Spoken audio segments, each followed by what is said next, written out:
OK, so I want to tell you a story. In 2013, the NFL agreed to pay $865 million in compensation and medical fees to former players whose on-field concussions had caused brain injuries and cognitive disorders like dementia. But several black former players received nothing despite their injuries.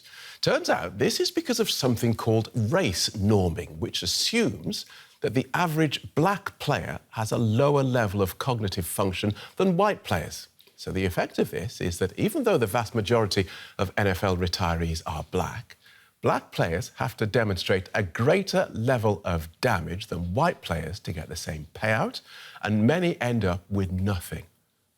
Now, this week, the NFL promised to stop using race norming and to review the cases of black players who feel they have been unfairly discriminated against.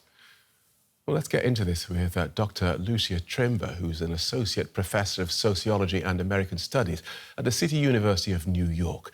She's currently working on her second book, The Creation of the Concussion Crisis, about the effects of rule changes on American football. Welcome to DW.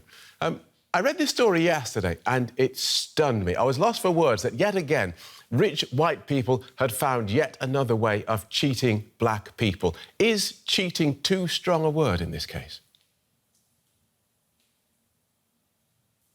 I think that it goes far beyond merely cheating in this one case, but pervades medicine in a number of specialties. I think it's racial discrimination at its most poignant. So we'll talk about where else this might go on shortly.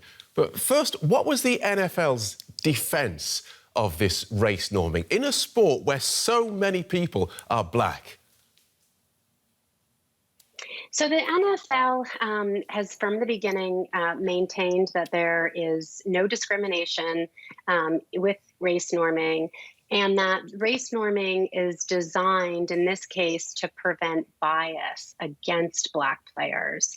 So the use of two different standards in the NFL's reasoning was to protect black players from being compared to white counterparts who might have had more education, easier upbringings, etc. And so where did this come from? Because I'm still reeling from the idea that, OK, this is to protect black players. We will make you have to be worse injured. You will have to work harder and just get battered in order to get the same payout as white players, and this protects you. I don't get the double think. Yeah, I mean, I think that, as I said before, race correction is standard in many specialties within medicine. So in some ways, what the NFL did wasn't a huge departure.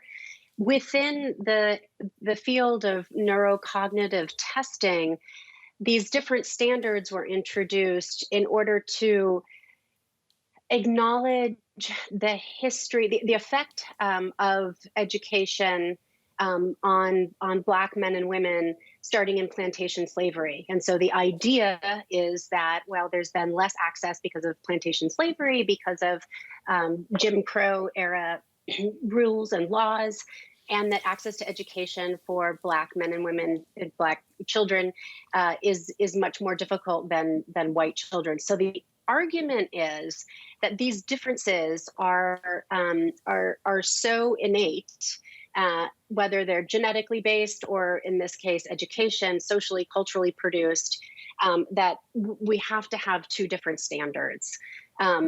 It's very hard to defend. I mean, I'm completely opposed to race correction in all its forms.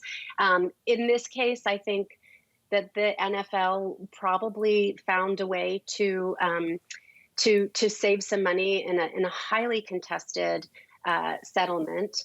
And it could use this discourse of being anti-bias while discriminating. And it covered them. I mean, right.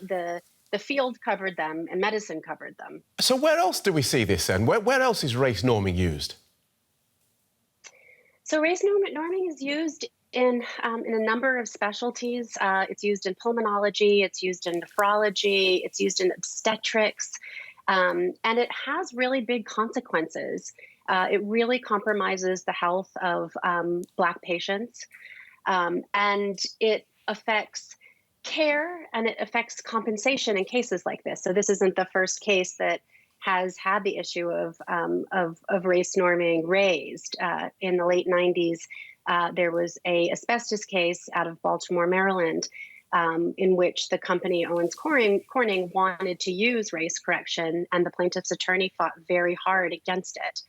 So it really affects lived experience. It affects financial awards. I think that in this particular case, like in the case of Owens Corning, there's been a tremendous amount of activism, largely from NFL wives who have just decided they don't want to live without compensation or without care. Doctor, and it just happened that... we'll leave it there.